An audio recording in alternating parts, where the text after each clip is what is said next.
la réduction des comptes Ousmane Sonko daal di koy annoncé récemment mu daal di jóg li nga xam ne que mu di coow en tout cas ku si nekk ak na nga xam ni itam doon na ko daal di gisee mais tout d'abord alors Sonko mi expliqué li waral yéexaay bi ndax nee na dañoo doon liggéey loo xam ni itam amaana ni su nga ko tegee stade bi kenn du ko naatable concrètement est-ce que loolu da nga koy nangul d'où justement le retard de cette réduction des comptes. waaw mais c'est-à-dire am na loo xam boo koy def. da nga koy toog ba mu ñor. parce que à un moment donné Sénégalais yi demoon nañ ba jàpp ni sax est-ce que amul lu xew. yàqamte yàqule. tepp gën yu ret. ok boo bëggee jàpp sàcc boo xamante ni jël na temps am teg na ay mbiram te dañu nekk ci état de droit moo tax parfois du ma d'accord ak yenn façon nit yi moo xam journaliste wala chroniqueur. pour toog di jiin ay nit man du ma ko def. personne kenn du mu fexe ba ma def ko. ba da ngay toog sax ne Fallou sàcc la Fallou sàcc ne lii buñ la woon ne la lu mu sàcc mënoo wax lu mu sàcc. jël ay photos di afficher say comptes Facebook man du ma ko def. je ne le ferai pas parce que tout simplement c'est une question de responsabilité. du ma enquêteur du ma magistrat li may xaar kay mooy ñi yor enquête ak ñi yor yoon képp kuñ jàpp ñu won la ñu xamal ñu lu ñu def su boobaa ñu mën ci wax mais tey man mënuma jóg rek diw sàcc la wala diw nangam la. procédé boobu c'est pas moi ça je ne le fais pas moo tax bëgg ma saa ay débat de personne. sooy seet man quand tu me parles de Samba wala Modou. man ça m'importe pas. Exactement si les propos d'Ousmane Sonko sur la réduction. Donc pour man Ousmane Sonko dans quel contexte la ko wax c'est pas la première fois mu di ko wax donc sur le plan de la communication le président de la République wax na ko. Sur son premier discours il a parlé d'ailleurs bi ñu fi toog di ci wax. on parlait de prête-nom maanaam la ñaari inspecteur la ñu inspecteur mooy président.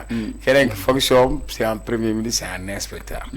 Ensuite ils ont tous les appareils et tous les outils et d'ailleurs ñoom seen combat li mu mës a doon mooy affaire transparence ak bonne gouvernance parce que bi ñuy commencé Ousmane Sonko depuis mu nekk impôt et domaine lan moo ko fa jëlee parce que da doon dénoncer yenn pratique de corruption yenn pratique de mal gouvernance moo tax ñu ko doon dégg ci mbir yu bëri. moom affaire 94 milliards yi. Mamour Diallo ak yeneen affaire Prodac et cetera donc c'est l'occasion yooyu yëpp dafa war a leer. beneen bu ñu nekkee ci réew bu ñu la dénkee lañ la dénk dañ ko war a saytu bu ñu ko saytoo su dee da nga ci def ab njubadi lañ la teg ci yoon c'est des principes. parce que liñ la jox moomuloo ko woykat baa doon woy alalu mbooloo bul ko foweeti. dénkaane la mais est-ce que Ousmane Sonko moo ko waroon annoncé concrètement. oui mais loolu tamit jël na benn tollé. est-ce que moom moo waroon def annonce bi. xam nga. Le vrai débat annonce bi. Ousmane c'est un leader politique. Parce que là on nous parle de la séparation des pouvoirs concrètement. Oui mais même s'il y a la séparation des pouvoirs c'est la justice qui va faire son travail. Mais on n'a pas une séparation des pouvoirs qui est stricte. Lui en tant que premier ministre. Mais ça devrait être le cas. Non. Je ne pense pas parce que jusqu'à présent il n'a pas. ba tey ñuy jaay un changement de système loolu lañ ñu jaay c'est à travers le discours. oui mais avant leur accession. xam nga tu m'as posé une question dans une autre question. Ok allez-y. c'est des relances. léegi nag may wax sur laquelle tu voudrais que je réponde. ban question nga bëgg ma. c'est concrètement Ousmane Sonko ma ko annoncé là on parle de la séparation des pouvoirs ñi nga xam ni tam ñoom jaay nañu ko à travers le programme. Oui mais sa communication n'a rien à voir avec la séparation des pouvoirs parce que jusque-là moi je l'ai pas vu empiéter sur les pouvoirs de la justice. Jusque-là j'ai pas vu Ousmane Sonko convoquer une personne juger une personne wala donner une injection. J'ai dit dans quel contexte il a communiqué. J'ai commencé par dire le président de la République quand il demandait les rapports de l'IGE. Qu'est-ce que ça a à voir avec la séparation des pouvoirs? Quand le président demande la publication des rapports de la Cour des comptes, est-ce que ça a un lien avec la séparation des pouvoirs? Voilà. Ça n'a rien à voir. Très bien. Parce que IGE faut le loger aussi. Merci. Donc ensuite beneen bi nañ ko leeral mu leer ci nopp ñëpp. Cour des comptes rapport bi mu génnee nguurkat moo ko génne. Macky Sall. ci jamono Macky la woon. Macky Sall bi mu koy génnee gars yi ne waaw Macky moom lu ko dal na ngay demee élection di génnee say mbóot kat moo toog ne yenn dossiers man maa am des rapports sous le coude du Macky Sall kon bu kenn wax ni Diomaye moo ñëw defar ay rapport dafay fekk kon ay rapport yu tege corps de contrôle yi bu ñu defee rapport ba pare ku ñu koy jébbal procureur kii Diomaye Diakhar bu ñu ko joxee président xool saisir justice jeex na mais demaguñ justice nag sëñ bi eggaguñ si procédure justice xam nga fu ñu egg bu ñu joxee procureur moom mooy dem jox enquêteurs yi cour des comptes rapport yi bi mu génne dañ ko jox procureur mooy patron wu dig mais dañoo gis le lendemain ñu annoncé que ni enquêteurs yu digg yi commencé neen dans l'affaire IGF jëmale si Prodac ak lépp loolu mën a àddu si ginnaawam. waaw mais donc yëf yi entre temps naka la Ousmane Sonko annoncé que ni yëf yi dina commencé te nag ni nga ko waxee noonu la commencé et tant d'autres. waaw mais est-ce que mën nañ la dénk réew ñu dénk la réew. te doo xam luy tàmbali. mais dafa war a génn sax communiquer xam nga mu war a génn communiquer parce que bis bu communiquer wul dina may porox ndoolu ñenn ñi. dina am ñuy victimiser wu am ñoo xam ne dinañ ñëw ne justice des vainqueurs lañ ñu bëgg a indil donc liñ leen dénk sénégalais ñoo ko moom. sénégalais dañu war a xam yow mënoo wax transparence dafa am lu jiitu ci transparence mooy l'information. les sénégalais ont le droit de savoir ou pas. Les Sénégalais doivent savoir comment on a géré nos biens. Les Sénégalais war nañu xam caisse de dépôt et de consignation liñ ciy dégg nu mu demee. kon pour man je ne trouve aucun mal ci communication boobu da nga ma xaw a désorienté ci li ma doon wax. allez-y mooy ci ban contexte la ko wax. bi ñuy wax assemblée nationale la génn ne am na loo xam ne mu ngi xaar ñi.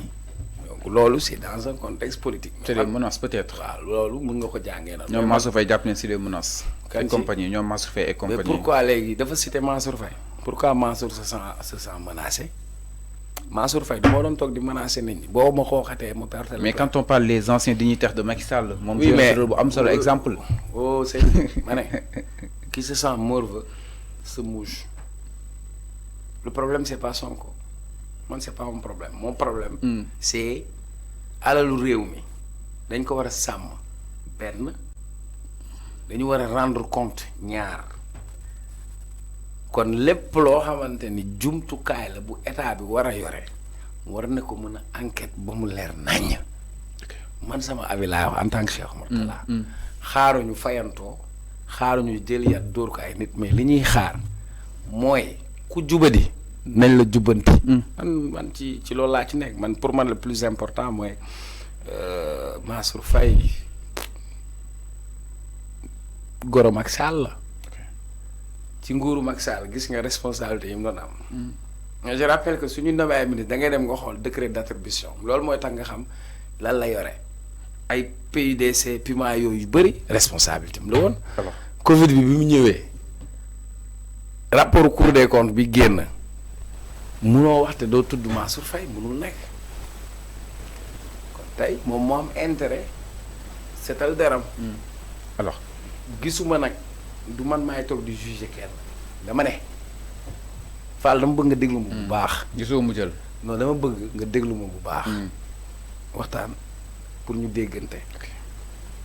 est-ce que yoon la ci jamonoy Covid ay nit di faatu parce que amuñu oxygène.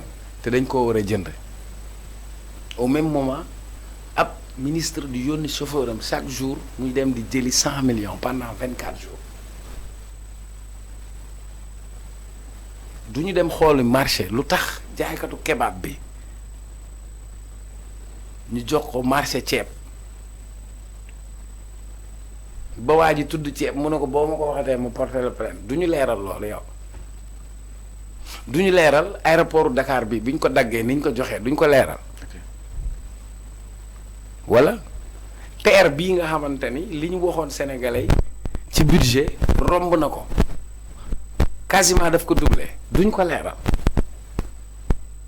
building administratif ñu ne dañ koy réfectionner xam nga luy réfectionner.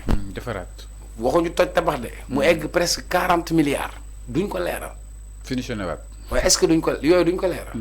que personne ne vienne ici pour pleurnicher c'est des questions de bonne gouvernance et de transparence. Certains ont commis des crimes économiques. Alors là où au Sénégal ñu manque ay ambulances amuñu ay lalu hôpitaux jigéen day wasin hôpital bi du ko mën a téye parce que amuñu lal buñ ko teg nga dem hôpital Fann aux urgences nga ànd ak sa papa mu feebar ñu tëral la ko ci karo benn fauteuil roulant moo fa nekk à l'accueil waaye léegi des gens se permettent de s'enrichir sur le dos des Sénégalais et que duñ ko lijjanti quoi. alors doy na waar du. léegi nag ku mu neex nga politiser ko sa problème. d'où peut-être la sortie de Diomaye après Ousmane Sonko dina génn leeral sur la réduction des comptes. Oui, est-ce mais que jël na une adresse à la nation. oui mais non amul est-ce que jar na une adresse à la nation. ok ñoom la ñu dénk li ñu leen dénk ñoom moomuñu ko. dafa am ñu ko yoroon ñoom dañ ñu war a wax ñi ko yoroon nan lañ ko yoree ku ci def lu defuwut ñu yóbbu la ci yoon bu koy def mu wax ñu ñun ñu xam exactement de quoi s'agit-il. ñu jàpp ni sa communication dafa grand bëri. premier critère de transparence communication daf ci bokk. il faut qu'on communique avec les Sénégalais donc leeral du bëri wax. non mais attends yow mën nga ko jàppee bëri wax. non leeral du bëri wax. ma ne pourtant si yow laa confirmé wu sa yow sa thèse bi nga yëkkati moo tax ma ne leeral du bëri wax. sëñ bi dama ne. ok xam nga du man maay génn di wax. damaa jàpp ne boo ma dégloo rek di nga ma dégg. j'ai parlé de transparence et de bonne gouvernance tey ci wàllu transparence citoyen bi dafa war a xam dañu war a xam ñi ñu war a xamal ñoo ñu war a xamal. est-ce que tu m'as compris. ok parfois ñu dégg waaw diw lii rapport bi nangam les rapports lu tax ñu koy publier c'est pour que ñun ñu xam de quoi il s'agit. Si dans ces rapports il y a des gens qui sont incriminés waxuma dañu def parce qu'il y a la présomption d'innocence ce qu'on attend c'est que la justice éclaire notre